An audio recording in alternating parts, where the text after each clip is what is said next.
अस्सलाम वालेकुम viewers.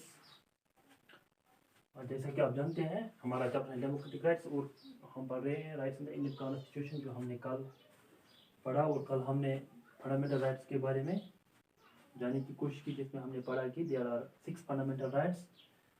These are right to equality, right to freedom, right against exploitation, right to freedom of religion, cultural and educational rights, right to constitutional remedies. These are the 6 fundamental rights, though there are other democratic rights as well, but these fundamental rights are considered very essential for the citizens, and that is why there is a separate chapter on these fundamental rights. These are special, very special rights, and these are contained in part 3rd of the Constitution, Article 12 to 35, right? तो इसमें जो rights हैं ये 6 हैं, जिसमें right to equality is the first one, right to equality from article 14 to 18। Now equality से क्या मतलब है?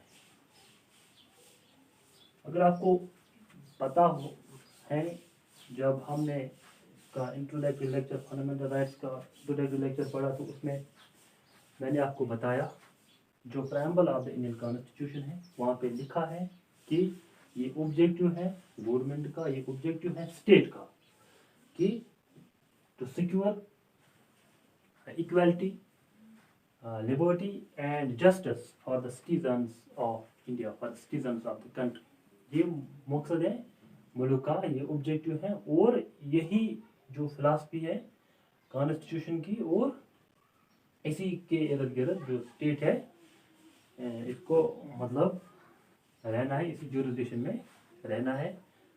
और that is why these rights are considered very essential, और इनके लिए अलग चैप्टर है, और these are above the government, these are sanctioned by the law. ठीक।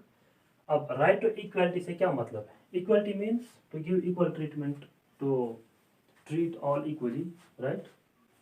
राइट टू इक्वलिटी में आर्टिकल 14 to 18 है। इसमें there are two aspects of this right to equality. Right to equality का जो मेन ऑब्जेक्टिव है that is to ensure rule of law. Rule of law से क्या मतलब है कि लॉ के अबव कोई नहीं है, everybody is subject to law, law is above all. ये मतलब है रूल ऑफ लॉ का, और राइट टू इक्वलिटी का भी मकसद यही है, to ensure rule of law. और रूल ऑफ लॉ, डेमोक्रेसी जो है, कोई भी democracy, rule of law is the foundation of any democracy. ये किसी भी डेमोक्रेसी की फाउंडेशन है जो रूल ऑफ लॉ। ठीक। राइट टू इक्वलिटी, इसके 2 एस्पेक्ट्स हैं, one is equality before law and equal protection of law. ठीक है। Equality before law is general term, it's a negative, हम कहेंगे ये नेगेटिव कॉन्सेप्ट है, और इक्वल प्रोटेक्शन ऑफ लॉ जो है पॉजिटिव कनोटेशन इसके है। ठीक। कैसे? देखो, जब हम इक्वलिटी बिफोर लॉ कहेंगे, इसमें सब लोग बराबर हैं, लॉ के सामने सब बराबर हैं, किसी में कोई फर्क नहीं है। यानी कि लॉ यहाँ पे इक्वलिटी बिफोर लॉ कहता है कि सबके साथ सिमिलर ट्रीटमेंट किया जाए। ठीक है। जबकि हमें ये पता होना चाहिए there is presence of natural inequality। जब हम concept of natural inequality पढ़ेंगे, उसमें हम जानेंगे कि सब लोग बराबर नहीं हैं। ठीक। कोई माजूर है, उसको हम सेहतमंद इंसान के साथ मतलब एक जैसा ट्रीटमेंट नहीं दे सकते। ठीक है। मैं आपको मिसाल देता हूँ, मतलब हम कहेंगे किसी को इलाज करने जाना है, ठीक है, तो वहाँ पे कतार लगी है, सेहतमंद लोगों की लाइन लगी है, और वहाँ से एक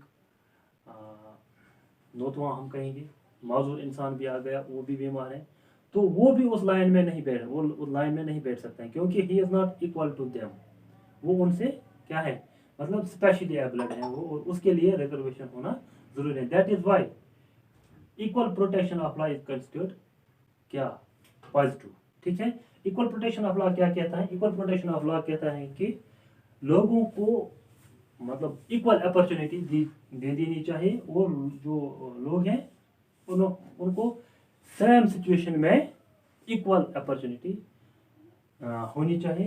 तो जब हम सेम सिचुएशन कहेंगे, सेम सिचुएशन का मतलब यह है कि जो लोग मतलब अच्छे हैं, सेहतमंद हैं, उनको बराबर मतलब ये इक्वल अपॉर्चुनिटी होनी चाहिए, और जो लोग कमज़ोर हैं या हम कहेंगे नौजवान हैं, स्पेशली एबलेड हैं, ठीक, तो उनको उस दायरे में इक्वल अपॉर्चुनिटी होनी चाहिए। लेकिन जो लोग माजूर हैं या स्पेशली एबलेड हैं, उनको, और जो लोग सेहतमंद हैं, उनको इक्वल अपॉर्चुनिटी नहीं होनी चाहिए, बल्कि ये जस्टिस नहीं है, ये जस्टिस नहीं है। फिर जस्टिस क्या है? जस्टिस ये है कि जो लोग मतलब सेहतमंद हैं, ठीक हैं, तो उनको अब उस दायरे में इक्वल अपॉर्चुनिटी होनी चाहिए, और जो लोग हैंडीकेप्ड हैं, उनको उस दायरे में इक्वल अपॉर्चुनिटी होनी चाहिए, ठीक है।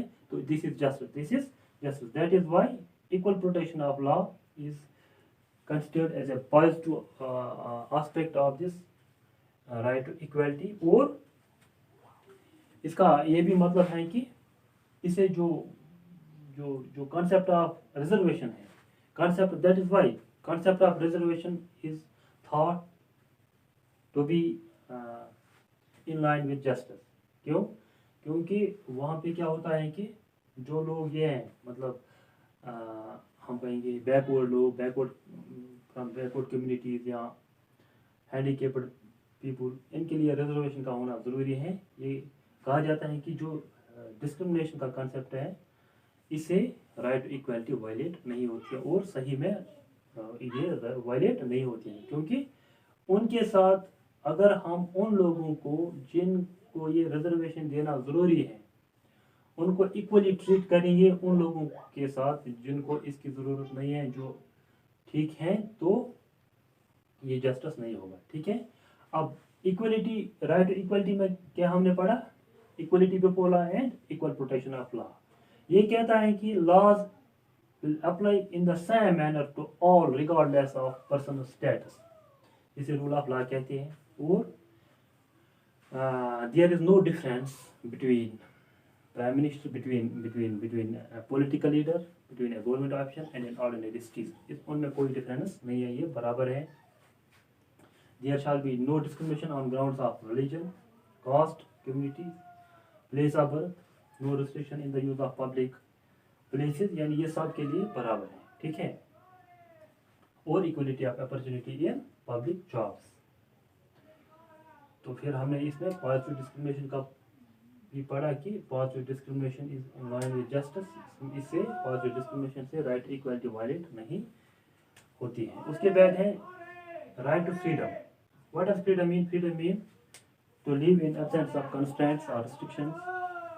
आप उस एनवायरनमेंट में रहना चाहते हैं जहाँ पे आपकी जो अफेयर्स हैं उसमें कोई मदखलत नहीं होनी चाहिए। तो ये मकसद है राइट टू फ्रीडम का, यानी कि आपके पास फ्रीडम है। आप इस राइट टू फ्रीडम में आर्टिकल 19 इसमें जो फ्रीडम एक सिटीजन को अवेलेबल है, that is absence, that is freedom of speech and expression. आप जो एक्सप्रेस करना चाहते हैं, इजहार ख्याल करना चाहते हैं, तो आप कर सकते हैं। इसमें आपकी राइट, ये आपका राइट है, और इसमें आपकी फ्रीडम है, इट्स योर लिबर्टी।